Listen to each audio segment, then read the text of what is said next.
Okay,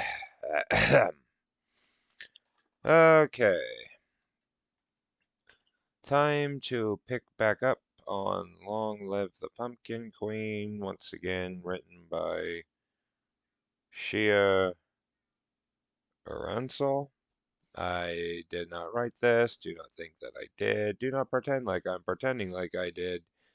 Please support the official release. I want to pick back up on Chapter 3. Where did we leave off? Right at the start. They're back, the vampire prince exclaimed. How many witches were there? The witch sisters asked in unison, scuttling up to Jack and me as soon as we entered the town square. Were they as hideous as us? Were there any walking dead? Mummy Boy mumbled between his thick layer of cotton and his single eyeball blinking. I bet there were red-eyed demons like me. The winged demon remarked, nodding with certainty, but Corpse Kid shook his head no. Oh, shook his head. No way, I bet there were girl demons. Someone's been watching too much ReZero. I forced a smile as the town residents surrounded us, shouting their questions, wanting us to describe Valentine's Town in detail. My head pulses, and I crave the dark quiet of our home atop Skull Hill, but Jack grinned at the crowd. We did see a few winged babies, he said with a wink, patting Corpse Kid on his pale bald head. Did they have fangs? The winged demon asked. Or poisonous horns? Corpse Kid suggest. Suggest. But Jack shook his head. They are called cupids, and they make people fall in love. At once the faces of the crowd puckered in disgust. Gross, the winged demon said, sticking out his forked tongue. But how many ghouls did they have? Mummy Boy asks now. How many pumpkins and graveyards and deadly crawling things? Jack let out a little chuckle, lift his palm into the air. Lift his palm in the air. All in good time, he assured them. I will tell you everything I've seen, but for now, let us get resettled. Resettled. Still, they clamored around us. Pumpkin Queen, someone calls over the others. I turn, and there is a sudden flash of a camera. It's the clown with the tearaway face, wheeling close on his unicycle, holding a camera to his yellow eyes and snapping another picture of Jack and me. Hold up, they have cameras? Okay, you know what? I guess it'd be weird if they didn't. It's for the front cover of tomorrow's Ghosts and Ghouls newspaper, he shouted to us. His unicycle tire briefly lodging itself in a briefly launching itself in a street cracked before he wobbled free. Wow, I'm fully awake and I still can't read for crap. Everyone wants to hear about the royal couple's trip. Jack grinned at the clown and exclaimed, Wonderful. But I feel wholly overwhelmed. Too many hands reaching out for us, touching the fabric of my dress as if I'm someone new and unfamiliar they've never seen before, as if I'm not the same person I was before I married Jack. But before yesterday, they pushed one another aside, trying to get close to see me better, and I hate the way it makes me feel. Examined,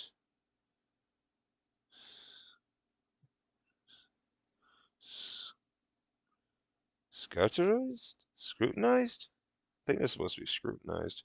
As thoughts, I am some nighttime creature that nighttime creature they have caught in their net and are about to dissect. You're a rag doll, though. Didn't they kind of have to dissect you to make you, though? All right, give me a second.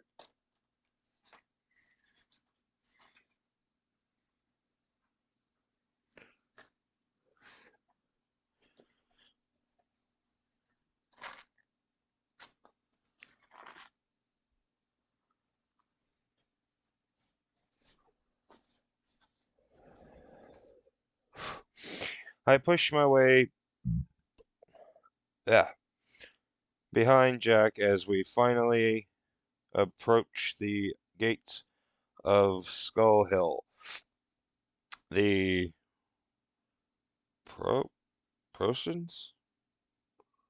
Prosation? Oh, prosation following close behind. Procession following close behind. God, why can't I pronounce word? Jack, the mayor shouted, waiting for us at the metal gate, tapping nervously at the orange ribbon on his coat pocket. That reads mayor. At least anyone should forget.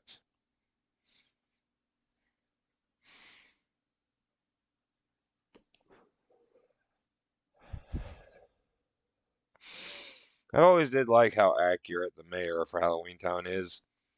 He's a two-faced, just like every politician should be. We have many things we must discuss. Halloween is only 2 weeks away. Yes, of course, Jack replied. Come in. I went, my stomach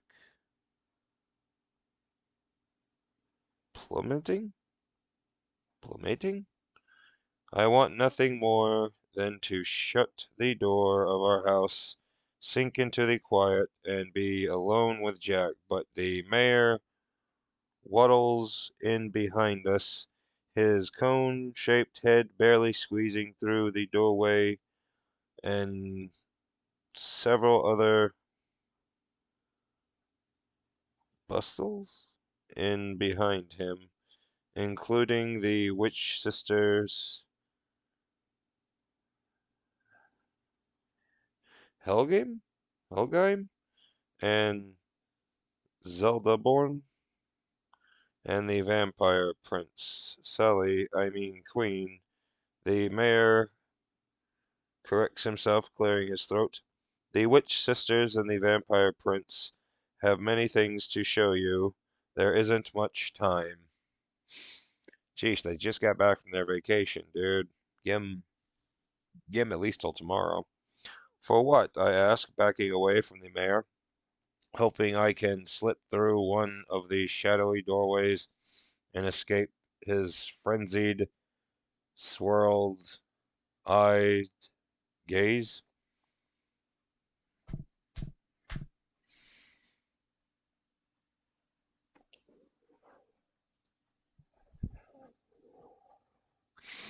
As queen, you'll need to be organizing the All Hallows Eve party in the cemetery this year. It's quite an honor. Plus, there are The new curtains swashes? Oh, swashes to be decided on. You can't possibly live in this house without redecorating. And your new gown. Helgame? Helgame? Helgame.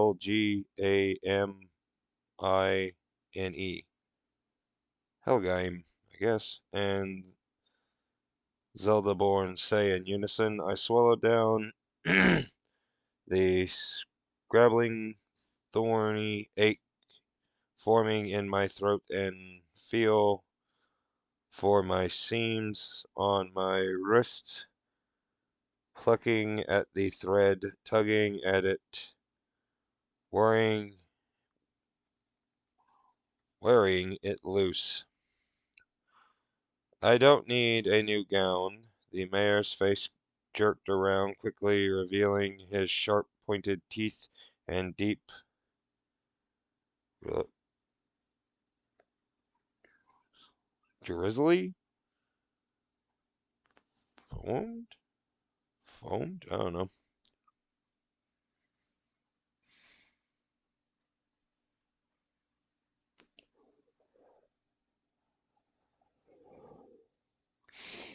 Nonsense, you're the Pumpkin Queen now. You can't keep wearing that tattered old thing. He nods at my patchwork dress, the one I've restitched so many times that I'm certain none of the fabric patches are the originals.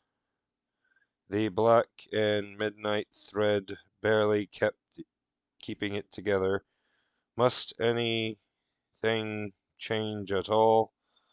I ask, my voice too thin, like air slipping through cracks on a winter night, like I'm unsure of my own words.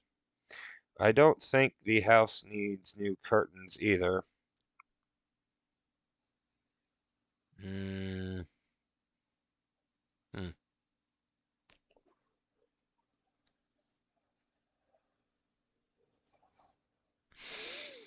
Okay, that's new. Never heard of a chick who didn't like decorating. The vampire, the vampire prince lowers his black umbrella, his shield from the cruel sunlight when he's outdoors, and folds it into a narrow point before walking into the front.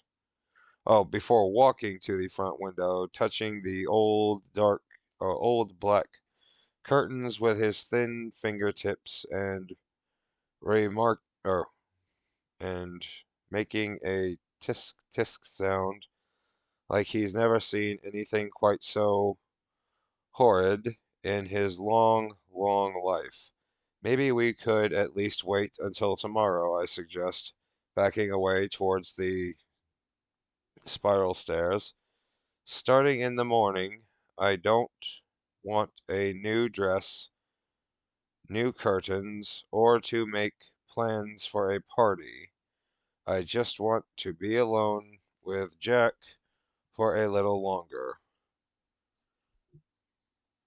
Pre- Pretend we're back in Valentine's Town, drifting lazily down the chocolate river. His eyes settled on mine, making me feel safe, making me feel at home with none of the uh,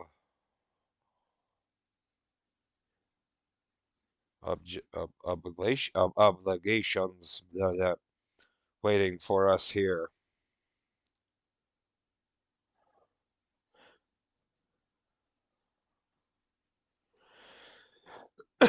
But the mayor waves his hand at me. No, no, there's no time to waste. And before I can protest further, he has turned his attention to Jack, who has already started down the hallway towards his library, muttering to himself as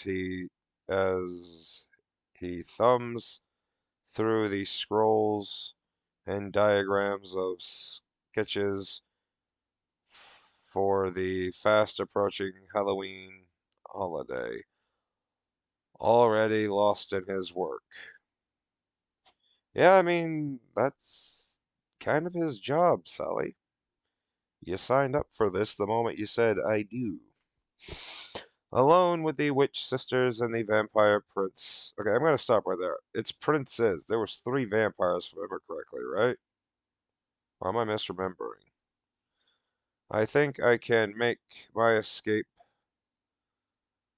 slink away into the kitchen, or even a closet where I will hide and wait for them to leave. For hours or days, if I must, a queen hiding in her own home. But Helgam, Helgam, I guess. The tall of the two sisters grabbed my wrist and with her sharp fingertips pinching my fabric tightly, then leads me up the stairwell to the bedroom Jack and I share. I let out a little squeak but I don't fight her. The sun dips down in the horizon, giving way to night, and in the bedroom the fireplace crackles and spits out sparks into the rug while the stone gargoyle scowls down at us from the ceiling, and I feel at once like a prisoner in my own home, confined by the sisters and the vampire prince blocking the stairs. Stand up straight, Zeldaborn insists, even though she's a good foot shorter than me, and her wavy black hair sticks out from beneath her pointed hat like an overgrown blackberry bush. A queen should certainly have better posture than yours, she jabs me in the ribs with her long index finger, her nail like a metal spike, and better hair, Helgen claims, in talking a stand, uh, taking a strand of my stringy rose red hair between her fingers and making a disappointing grunting sound. Helgen's own ghostly white hair is just as unruly as her sister's. My broomstick is silkier than this. Okay, that was a low blow. But they cackle, bucking, bulking. Oh, buckling over at their shared joke. The witch sisters were surely young and worth. It's not worthless. It's uh oh, actually that might be worthless. Worthless once, but now they are bent at the shoulders, wire and hollowed-eyed like dusty relics. Their joints cracked and popped as they scuttled or scurried, not scuttled, around me, and their breath is like a bog. Well, I guess they don't have a dentist in Halloween Town. Yet they have no problem pointing out my appearance flaws as if I'm a sad, lost cause. But before I married Jack, Helgen and Zeldaborn never seemed to notice me.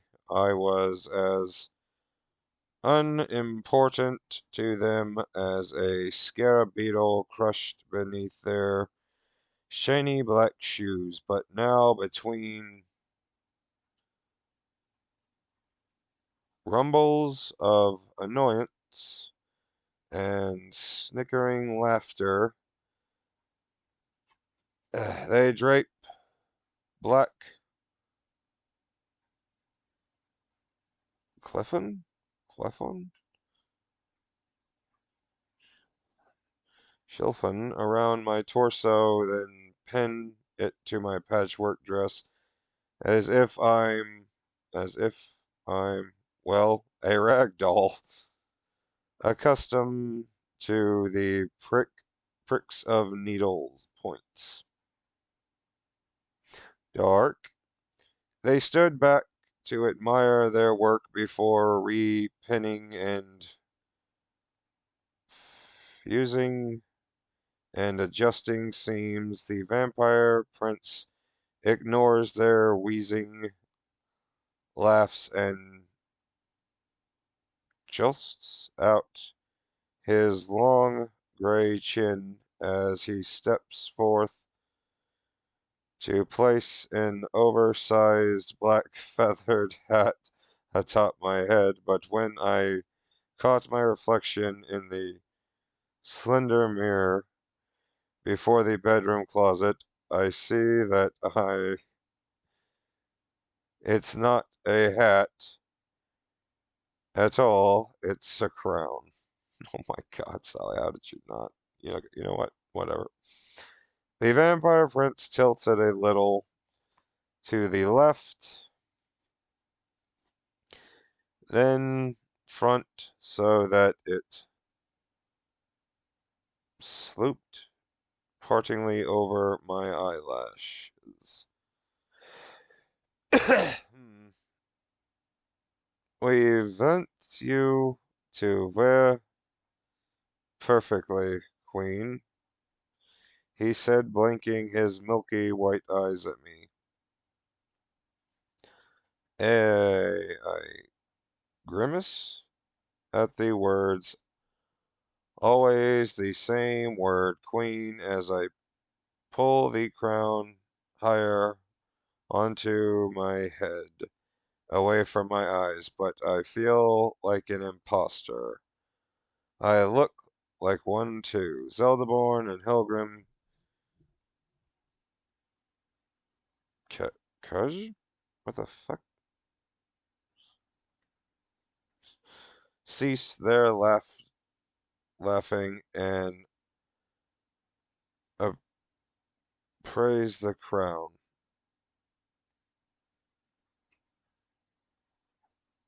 If you don't like the, if I can get the page to turn, crow feathers, Elderborn said, giving me a curious look.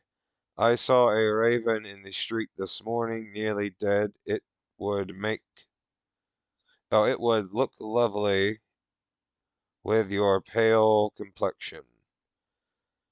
I scratch at the side of the crown where my hair is tugged against the feather. Must I wear a crown at all? The vampire prince gestured, then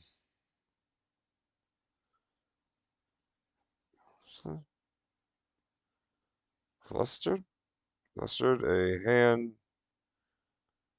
to his mouth, as if I have personally offended him. Jack never wears a crown, I point out. Helgrim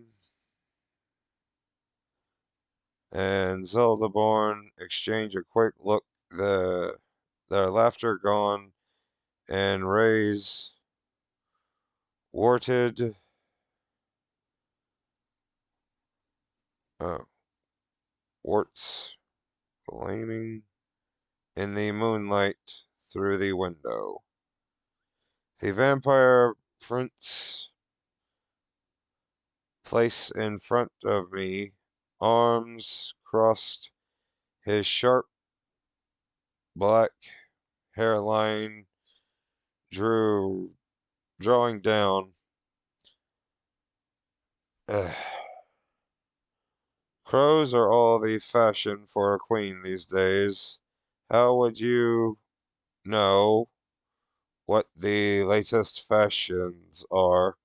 I asked, a rotting discomfort growing inside me. An itch at the base of my neck, like the walls are shrinking, tipping closer, and soon they will crush me into a harp, heap of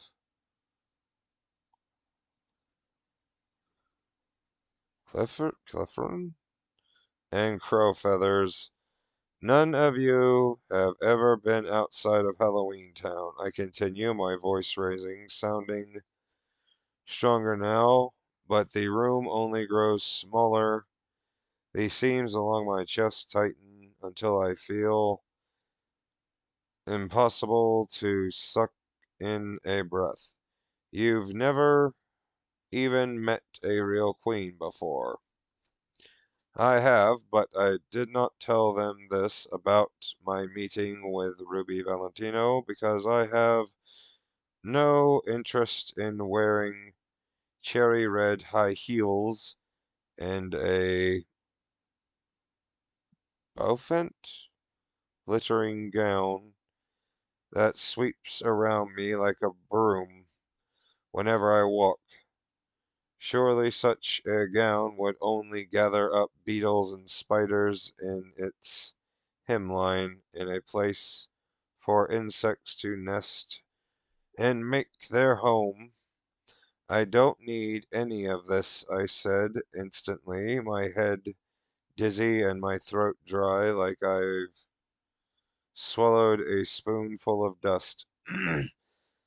Zelda Bourne's expression curdles. Hilgrim's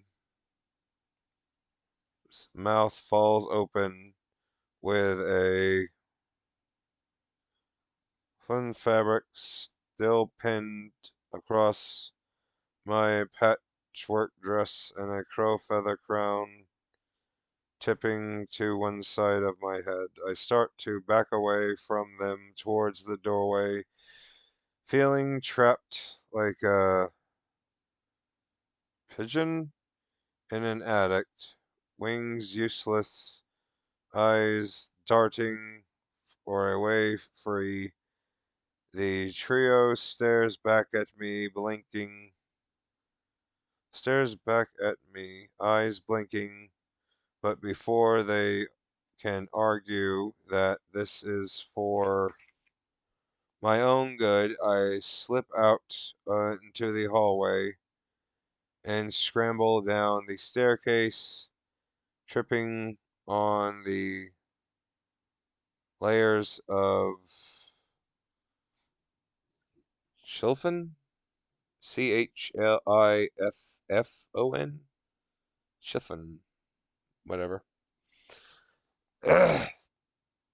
At the end of the hallway, I duck into Jack's library, breathing deeply. Jack and the mayor are hunched over unrolled sketches and blueprints spread out onto the lopsided wooden table, talking quickly, heads close together, while Jack uses a squid ink pen to make notes in the organs. organs. Perhaps we should use twice as many spiders this year. Jack is saying tuck them into the corner of every bedroom. The mayor nods. Cobwebs are always a success, he replies, tapping his finger against the table. And remember, production is down with candy corn this year, so we'll need to find an alternative. Jack straightens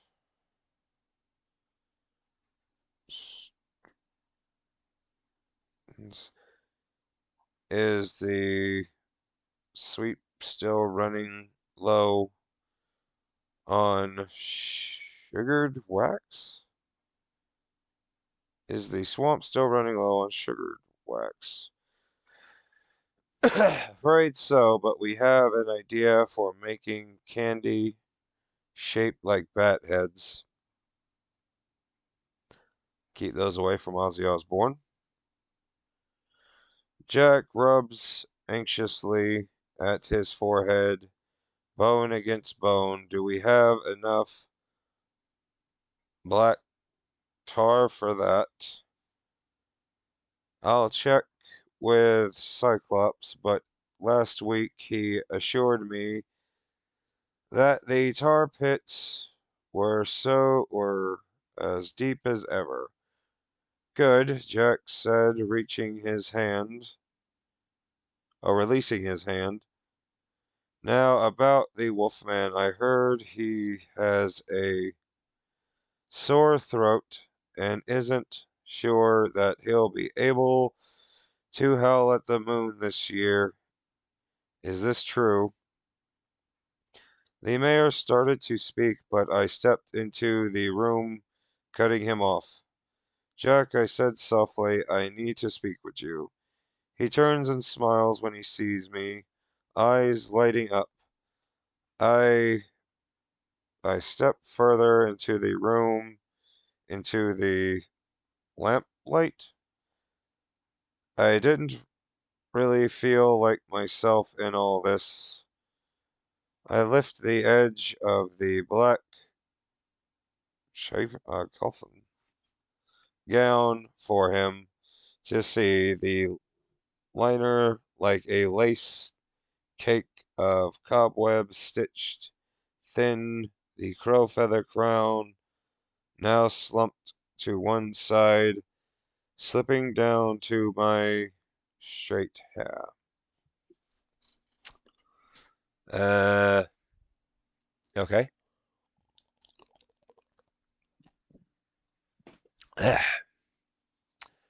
Jack raises his bones above his eyes, mouth puckering, puckering, plucking to one side. He muses, crossing the library to touch the line of fabric stitched and pinned across my shoulders. It doesn't seem. It does seem a little strange, a little too. He considers the words right. He considers the right word. Formal, perhaps? A different fabric? I swallow and shake my head. Jack, I don't think. But the mayor cuts me off. They're doing the best they can with the fabric they have, Jack. The mayor's face has spun around again, his jagged teeth and worried eyes. Halloween and a queen all in less than a month. It's a lot for the town to organize. We're stretched thin as it is. Like, she can sew, so can't she just, like, make her own dress? I don't know, whatever. Jack nods. Yes, of course, I know. I'm asking a lot of everyone. It's not the fabric, I started, but Jack takes my hands in his. I want you to have everything you need to feel like a queen. He says, a new dress, new shoes, whatever you want. Perhaps you can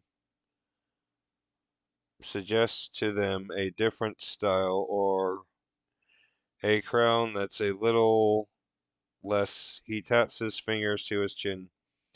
I don't want any of these things, I interject, shaking my head. I don't want a crown at all. He lifts his gaze like he's finally starting to understand, to see the worry dampening in my eyes. Jack, please, the mayor said from the table. We've already been gone. You've already been gone for your honeymoon. We don't have time to argue over dress fabric. Yes, yes, Jack replies, nodding back at the mayor. Then he turns his focus to me, taking my hands with his. We'll discuss it tonight, he says, winking at me. I only want you to be happy, he says softly, so only I can hear, then kisses my palm, soft and sweet. Still a proper gentleman, though overworked and never paid. But all too quickly he turned back to the mayor, resuming their conversation about how pumpkins should be carved and how many beetle wax candles to place in each.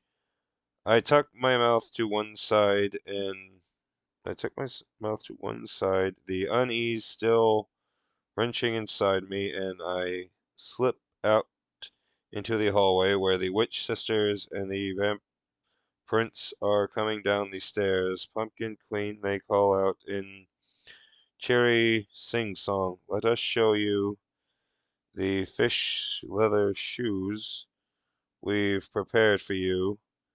The heels are impressively tall and terribly uncomfortable.